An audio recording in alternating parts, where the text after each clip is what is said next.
মধ্যে তারা তাদের গণতান্ত্রিক অধিকার রক্ষা করতে পারেন, সেই দায়িত্বটা পালনে সম্পূর্ণভাবে ব্যর্থ হয়েছে। এটুকুই আমি বলব।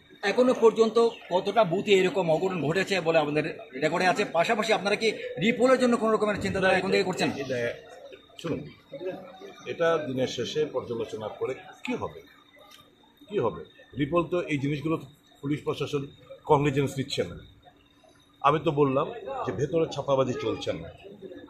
আমি এই জায়গায় কিন্তু ইলেকশন কমিশনকে আমি সার্টিফিকেট দিচ্ছি যে বাই ইলেকশনে ওই ধনপুরের মতো বক্সনের মতো বাই ইলেকশনে যে গিয়ে দাঁড়িয়ে থাকতো দেখিয়ে দিলে ভোট, এইগুলো হচ্ছে না।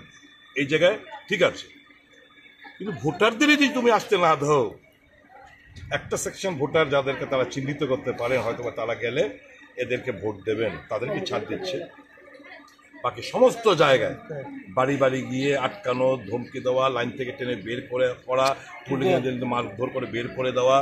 এবং এক্ষুনি কিছুক্ষণ আগে আমার রাধানগর 23 নম্বর ভাগের কিছুক্ষণ আগে ও সকালবেলা থেকে হুমকির মুখে বেরোয়নি।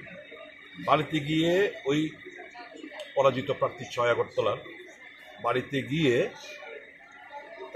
তার মিসেসকে যদি সিঁদুর যদি তোমার রাখতে চাও, শীতের সিঁদুর যদি রাখতে চাও, তোমার স্বামীকে এক্ষুনি বের করে আনো, নয়তো কিন্তু এই বিকেলবেলার মতো মার্ডার হয়ে যাও। তখন কিন্তু আমাদেরকে দোষ দিও না।